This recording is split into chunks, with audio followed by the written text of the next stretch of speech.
여러분 옆 사람에게 이렇게 한번 인사할까요? 샬롬, 샬롬. 예.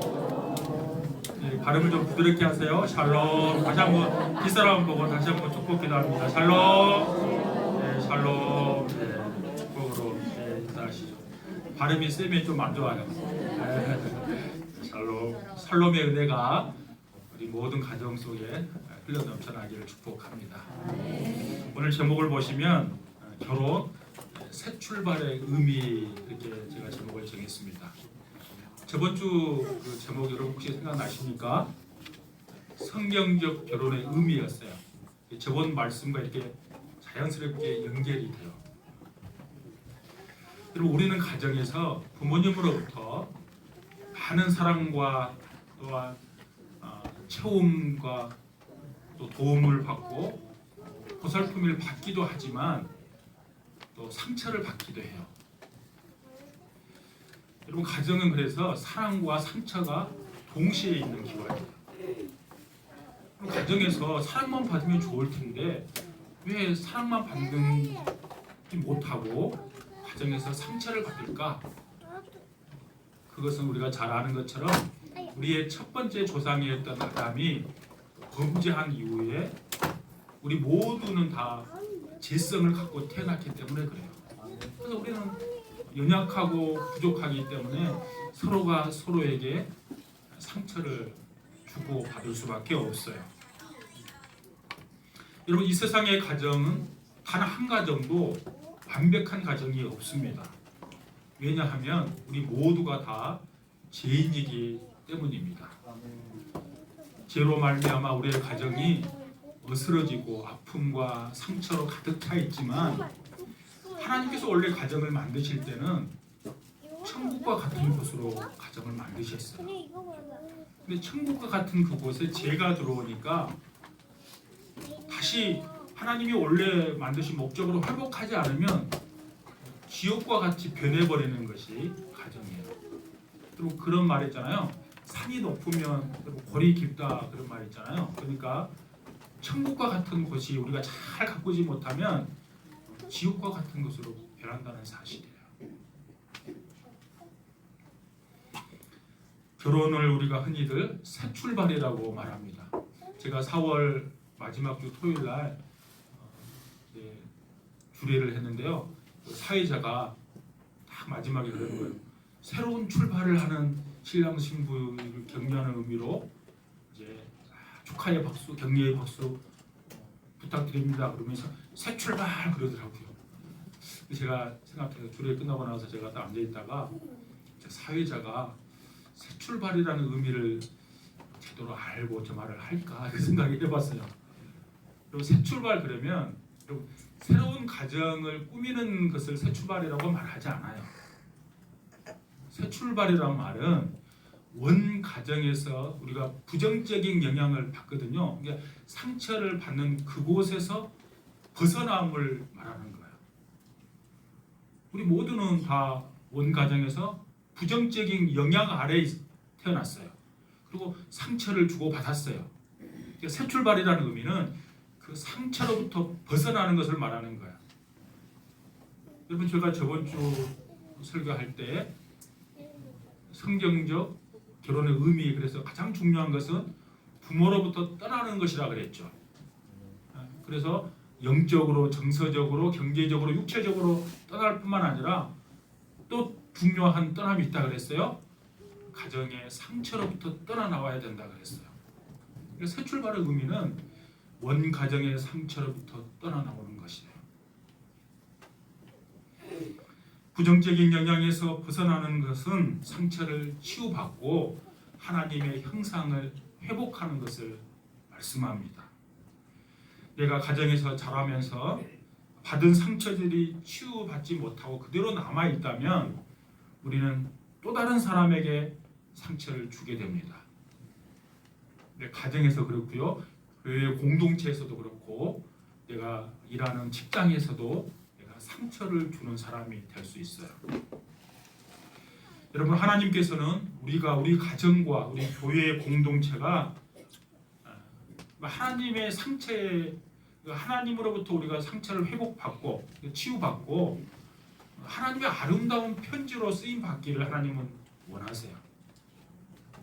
그러기 위해서는 우리 모두가 상처를 치유받고 하나님의 형상을 회복해야 한다는 거예요.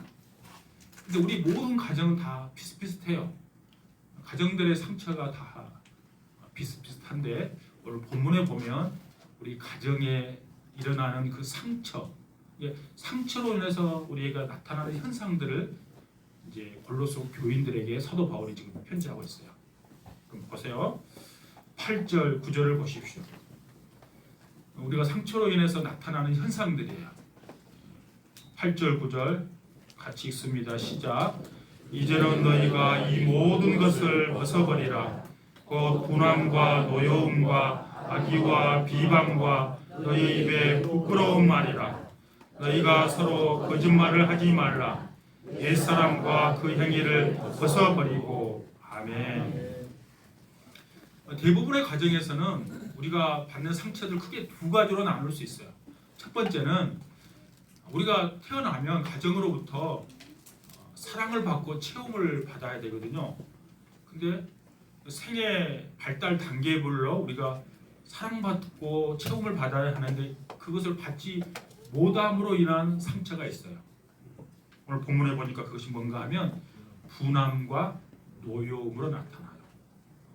비슷한 의미입니다. 분함과 노여움은 화내는 것이죠. 여러분 혹시 어떤 사람이 쉽게 화내고 분노한 사람 주변에서 혹시 경험하셨습니까? 왜 그런가 하면 가정에서 사랑받지 못하고 채움받지 못한 상처가 있기 때문에 그래요. 욕구가 채워지지 않으면, 그러니까 화내고 분노를 하는데 그게 더 깊어지면 어떻게 되는가 하면 분노가 좀 더 깊어지면 그게 폭력으로 나타나요. 그러니까 오늘 본문에 뭐라 그랬는가 하면 악의 그랬어요. 분노가 조절되지 않으면 악이라 그랬는데 악의가 뭐예요? 타인을 해하려는 의도죠. 즉 폭력으로 나타난다는 거예요.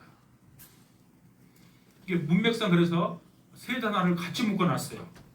분함과 노여움과 악의와 그랬어요. 여러분 2주 전쯤에 일어난 사건이에요. 벌써 2주 전이니까 우리는 다 까맣게 잊어버렸는지도 모르겠어요. 서울에서 그 수능 만점 받은 대학생, 그 서울의 유명한 의대생이었죠. 25살 그 청년이 자기 여자친구가 헤어진다 그랬다고 아주 날카로운 칼로 상해를 가해서 죽었어요. 살인을 한 것이죠. 그 사건하고 한 3일, 4일 동안은 계속해서 뉴스가 나왔어요. 근데 뉴스보다 제가 보니까 다 뭐라고 말하는가 하면 다 데이트 폭력만 이야기해요. 데이트 폭력, 그건 별로 의미가 없어요. 왜 살인을 저지르는가 그 근본 원인을 들어가 봐야 되겠죠.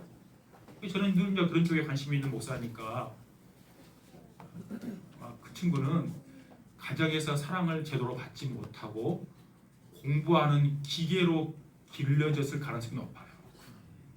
제가 신문을 쭉 제가 검색해 찾아봤어요. 어떤 신문에 이렇게 기록해 놨어요. 그는 모범생으로 살면서 부담감, 통제, 강박 등으로 분노가 극에 달했을 것이다. 이렇게 써놨어요.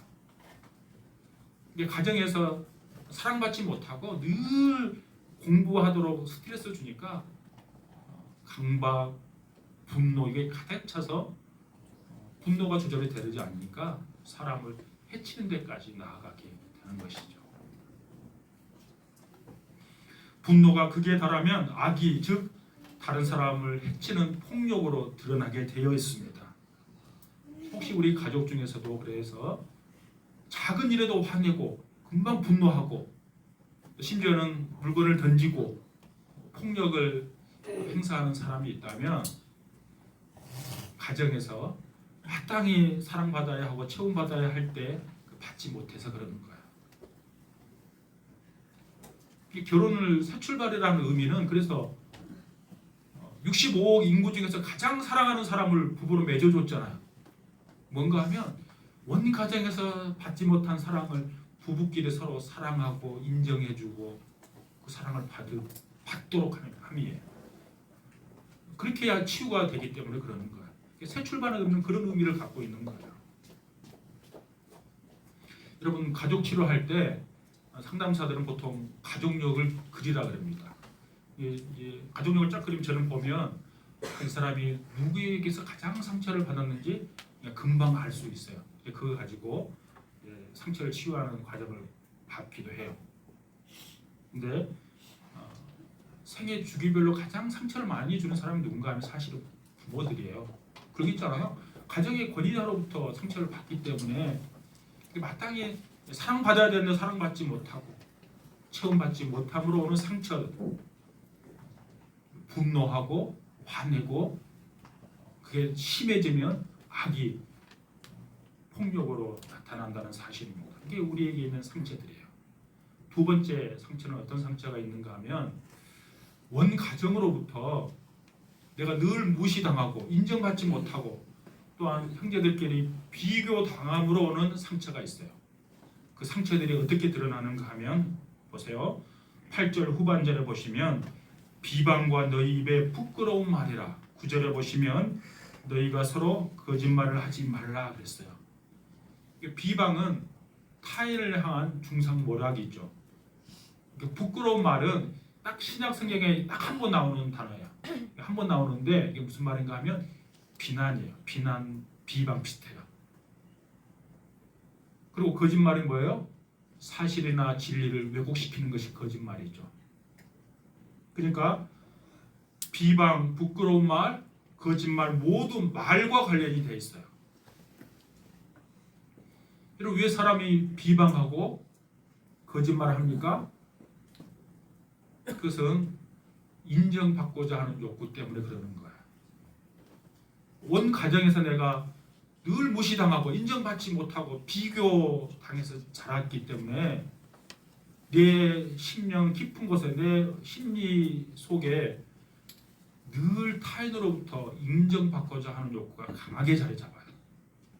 그것이 어떻게 부정적으로 나타나는가 하면 비방으로 나타나요. 다른 사람을 깎아내려야 내가 높아질 거 인정받을 것 같거든요. 왜 거짓말을 한 줄 아세요?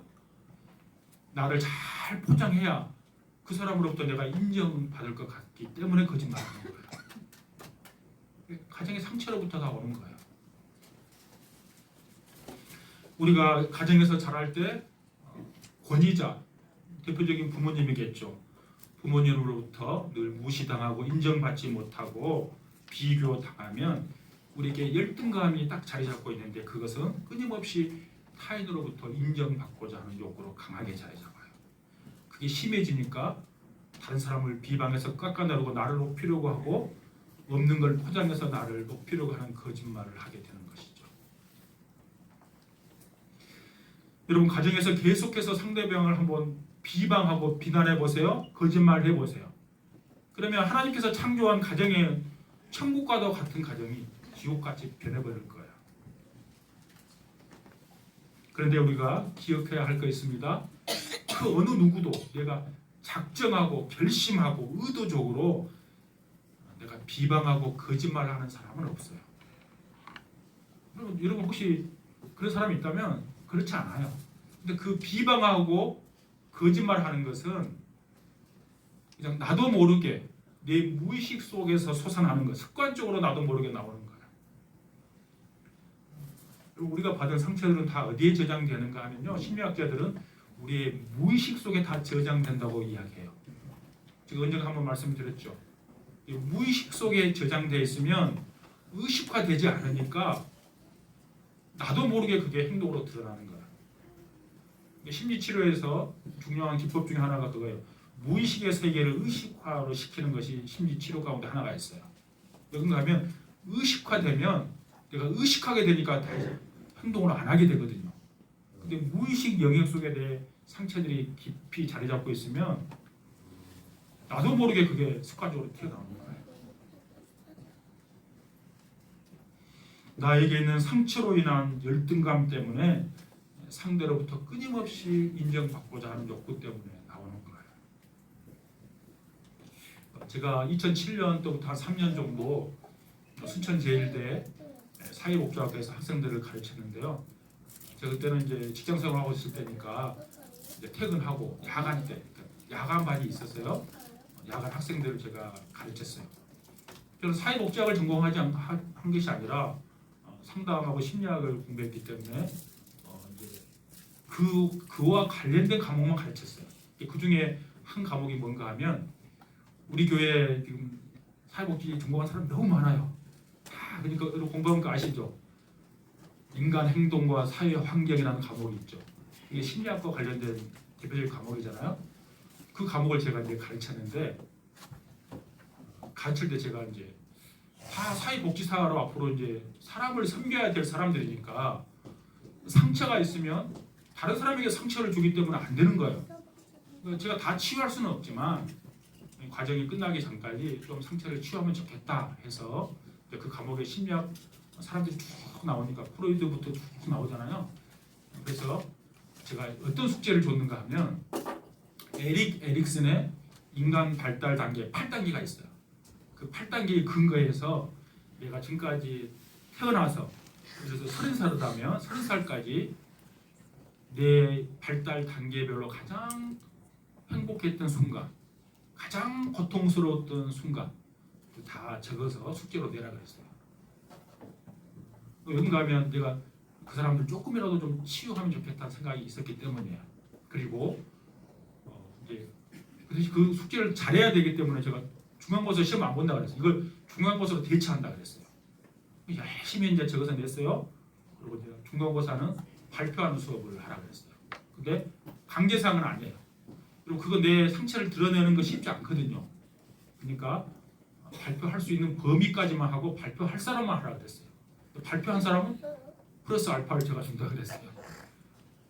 근데 발표를 할 때 야간이니까 주부들도 몇 명 있었거든요. 이제 주부들이 우리 이현아 집사님이 그때 그 반인지 제가 잘 모르겠어요. 제가 그때 그 반인지 다른 반인지 모르는데 아무튼 한 반 주부가 발표를 했는데 유수 모 교회 집사님이었어요. 이렇게 말하는 거예요. 저는 어머니로부터 늘 비난의 말을 듣고 자랐습니다. 어머니가 저에게 이렇게 말했습니다. 네가 커서 뭐가 될래? 네가 할 수 있는 일이 뭐가 있겠냐? 그렇게 무시하고 인정해주지 않고 그랬다는 거예요. 그래서 그분이 모교회 집사님인데 평생을 살아올 때 직장 생활을 할 때에도 결혼 생활을 할 때에도 교회에서 신앙 생활을 할 때에도 자신은 없고 자기 자신은 사라져버리고 모든 타인의 눈에 들기 위해서 인정받기 위해서 살았다는 거예요. 내 삶이 너무 힘들었다는 거예요. 여러분 그렇지 않겠어요? 내 자신은 없고 늘 다른 사람의 눈을 의식하고 다른 사람에게 인정받고자 하는 그 마음으로 살아가니까 얼마나 힘들겠어요. 그러면서 발표하면서 펑펑 우는 거예요. 내 자신이 하나도 없다고. 너무 힘들다고. 그래서 저를 비롯해서 그 반에 있는 학생들이 다 그 공감이 되니까 다 울었어요. 그 일종의 집단 상담이거든요. 집단 상담을 잘하면 역동이 일어나요. 거기에 다 그 한 사람뿐만 아니라 같이 치유가 되거든요. 그거 제가 지금도 생생히 기억나요. 거의 20년 가까이 됐는데도 생각이 나요. 여러분 우리 차이만 있을 뿐 가정에서 다 상처를 안고 있습니다. 첫 번째 상처는 뭔가 하면 사랑받지 못하고 체험받지 못함으로 오는 상처가 있어요. 그것은 화를 내게 되고 노여워하고 분노하게 되는 거죠. 심하면 폭력까지 나아가게 되는 거예요. 또 하나의 상처는 내가 무시당하고 인정받지 못함으로 오는 상처예요. 그 상처는 나를 끊임없이 다른 사람에게 내가 인정받고자 하도록 나를 이끌어가요. 부정적으로 다른 사람을 비방하게 되고 나를 포장하려고 거짓말을 하게 되는 것이죠. 그런 상처를 가지고 살면 어떻게 되겠어요? 그래서 하나님은 결혼이란 제도를 통해서 결혼이 새 출발이라 하는 의미는 가장 사랑하는 사람을 두 사람으로 맺어줌으로 온 가정에서 사랑받지 못하고 인정받지 못한 그 두 사람이 만나서 가장 사랑하게 되고 가장 인정받은 사람으로 맺어주는 거예요. 그래 그 상처가 치유되기 때문에 그래요. 그런데 우리 인간은 다 연약해요. 다 치유하지 못해요. 그럼 근본적인 치유가 필요해요. 그 상처를 누가 치유합니까? 근본적으로 치유하신 분은 하나님이세요. 오늘 그 본문에서 오늘 보세요. 9절 하반절과 10절을 보십시오. 우리의 상처를 근본적으로 치료하신 분은 하나님이십니다. 제가 읽습니다. 옛사람과 그 행위를 벗어버리고 새사람을 입었으니 이는 자기를 창조하신 이의 형상을 따라 지식에까지 새롭게 하심을 입은 자니라. 아멘. 옛사람과 그 행위를 벗어버리고 새사람을 입었으니 그랬습니다. 여러분, 새사람을 입었다는 말은 뭘까요? 예수 그리스도를 영접했으니 하나님을 만났으니 그런 뜻이에요. 그러니까 하나님을 만나야 우리가 회복되는 거예요. 여러분, 하나님을 만나면 어떻게 됩니까? 10절을 보십시오. 자기를 창조하신 하나님의 형상을 회복하는 거예요. 하나님의 형상을 회복한다는 말은 우리의 어스러져 버린 우리의 하나님의 형상들이 다시 회복된다는 말이에요. 상처가 치유된다는 말이에요. 진실로 하나님을 만났다면 우리들의 모든 상처들이 치유받고 하나님의 형상을 회복하게 되는 것입니다. 그러므로 우리들은 상처를 치유받기 위해서라도 반드시 하나님을 만나셔야 합니다. 하나님을 만나지 않고 우리의 상처들은 근본적으로 치유되지 않아요. 여러분, 기독교 상담과 일반 상담, 저는 이제 기독교 상담을 공부를 했으니까요. 일반 상담과 기독교 상담은 거의 같아요. 근데 딱 마지막 한 가지만 달라요. 상담 기법이나 뭐 심리학 공부하는 거 다 똑같아요. 마지막 하나 차이가 있는데 뭔가 하면 일반 상담과 기독교 상담의 차이는, 기독교 상담은 상담자가 내담자를 상담할 때 다양한 상담 기법을 가지고 그 사람을 상담하죠. 그가 일반 상담까지는 그게 끝이에요. 기독교 상담은 그 사람이 하나님을 만나는 데까지 이끌어가는 거예요. 그게 기독교 상담의 핵심이에요. 상담자가 아무리 훌륭해도 하나님을 소개하지 못하면, 하나님께로 이끌어가지 못하면 반쪽짜리 상담이 되는 거예요. 하나님을 만나고 그의 영원한 생명을 얻고 그의 상처들이 치유받도록 전인적인 구원을까지 이끌어가도록 하는 것이 기독교 상담의 핵심이에요. 여러분, 제가 저번 주에 말씀드렸잖아요. 저는 지독한 엮이는 가정에서 자랐어요. 그 학문적으로 엮이는 가정이라 그러면 초기에는 알코올의 가정을 엮이는 가정이라 그래요. 그래서 저는 요즘은 이제 좀 광범위하게 가정에 하나님께서 허락하신 모든 가정의 그 건강함을 허락하지 못한 가정을 다 요즘 엮이는 가정이라고 그렇게 표현하지만 초기에는 알코올의 가정을 엮이는 가정이라 그랬어요. 근데 저는 지독한 엮이는 가정에서 자랐어요. 저하고 저 아버지가 공통점이 있어요. 주님을 좋아한다는 거야. 제 아버지는 땅에 있는 주님을 좋아하고 저는 하늘에 있는 주님을 좋아했어요. 저는 아버지한테 질려가지고 땅에 있는 주님을 저는 싫어요. 하늘에 있는 주님만 좋아해요. 1년 365일 가운데 370일을 주님과 친구로 삼았던 그 밑에서 저는 자랐어요. 어떻게 됐겠어요? 당연히 부부 사이가 안 좋죠. 엄마 아빠 늘 갈등하니까 그 갈등 밑에서 사는 자녀는 얼마나 불안할까요? 날마다 불안해졌어요. 가난해질 수밖에 없죠. 날마다 술 먹었는데 얼마나 부자로 살겠어요? 다양한 형태의 아픔들이 가정에 있었어요. 제가 저번 주에 말씀드린 것처럼 초등학교 2학년 때 처음 온 친척 집에 한 6개월 버려져 있었어요. 그리고 이제 4학년 마치고 겨울방학 때 제가 여수로 이사 왔는데 5학년, 6학년을 제가 여수에서 진남 초등학교를 다녔어요. 근데 그 5학년, 6학년도 잘 기억이 안 나는데 그때도 또 6개월간 제가 버려져 있었어요. 제 여동생하고 저하고 둘이서 밥해 먹고 초등학교를 다녔어요.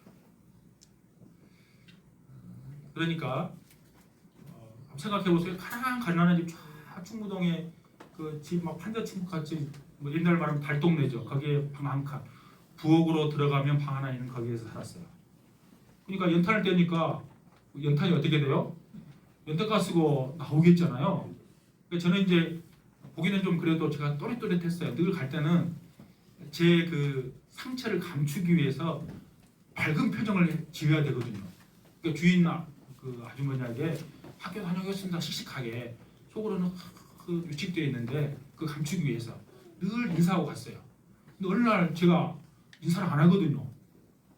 주인 아주머니가 무슨 일이 있나 그래서 집에 오니까 제 동생하고 저하고 연탄가스 중독돼가지고 쭉 늘어져 있는 걸 이제 끄집어내서 병원에 데려간 것이 아니라 동치미 국물 먹이고 살려냈어요. 그때는 학교 안 가면 죽는 줄 알았어요. 어질어질 하는데 그 몸을 이끌고 학교 갔던 기억이 나요. 그리고 이제 밥을 해먹으려면 불을 떼야 되잖아요. 뜨거운 불에 왼쪽 다리 화상을 입었어요. 그러니까 수포가 생겨서 이렇게 걸어가니까 그게 이제 막 이렇게 막 커지는 거죠. 뭐 풍선처럼. 그렇게 5, 6학년을 보냈던 기억이 나요. 저게는 너무나 큰 상처죠. 진암초등학교로 가면 삼혜원이라는 고아원이 있었거든요. 저는 차라리 저 고아원에 내가 살면 내가 더 행복하겠다 이런 생각에 그런 생각도 해봤어요. 부모님 한 게 계시지만 둘이만 남겨놓고 떠나버렸으니까. 근데 제가 그 상처가 어떻게 치유받았는가 하면 우리 교회학교로 말하면 친구 초청장치 있었어요. 중학교 1학년 때 딱 입학했는데 친구 초청장치가 가면 이제 내 친구가 중학교 1학년 친구가 야, 꼭 가야 돼. 안 가면 나는 선생님한테 또 혼나. 그 손에 이끌려가지고 교회 이제 처음 나가서 예수님을 영접했어요. 그때부터 제가 상처가 치유되기 시작했는데요. 우리 그 전도사님이 설교 딱 하고 나면 이제 그때는 학생들이 엄청 많았어요 교회에. 그래서 분반이 딱 나눠져 있잖아요. 그러면 공과 공부를 하고 나면 우리 선생님이 다 하고 나면 다 뭐 맛있는 거 주고 갖다 주면 다 그거 먹으러 막 뛰어가거든요. 가려고 제 손을 탁 잡아요. 그리고 나무라 그래요.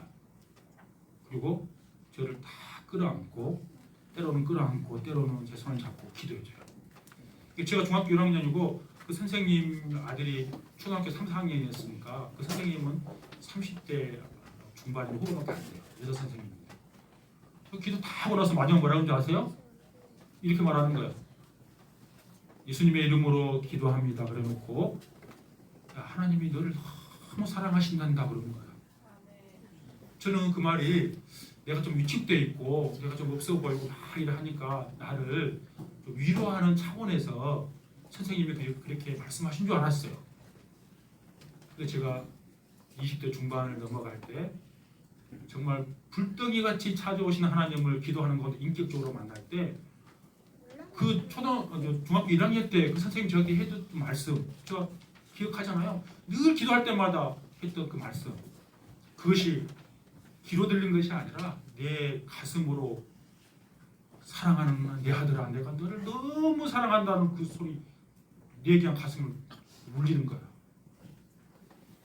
그때 그 선생님이 하시는 말씀이 그냥 하는 말씀이 아니었구나.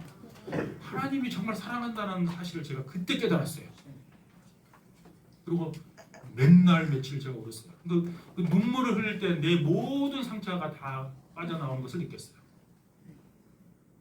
기도하는 가운데 불덩이로 찾아오시는 사랑의 하나님을 만나고 이제 성경을 읽게 됐어요. 성경을 통해서 하나님이 얼마나 세심하게 나를 사랑하는지도 성경 말씀을 통해서 알게 됐어요.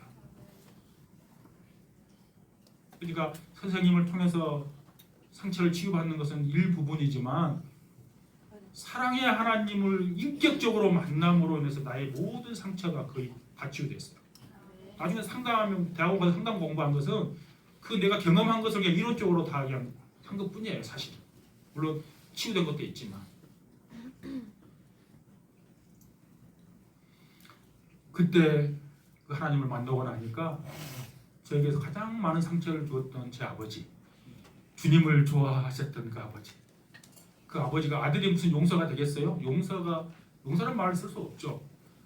비로소 아버지가 이해가 됐어요. 아버지의 작은 어깨가 내 눈에 들어왔어요. 그리고 두고 하나님께서 계속 그날 맨날 밤을 대화를 한 거예요. 제가 이렇게 여쭤봤어요. 내가 그렇게 힘든 순간에 하나님은 어디에 계셨나고 제가 때를 썼어요. 그러니까 하나님이 영화 필름처럼 저 기억에서 나지도 않는 기억, 내 무의식 속에 저장되어 있는 모든 일들을 다 보여주는 거예요.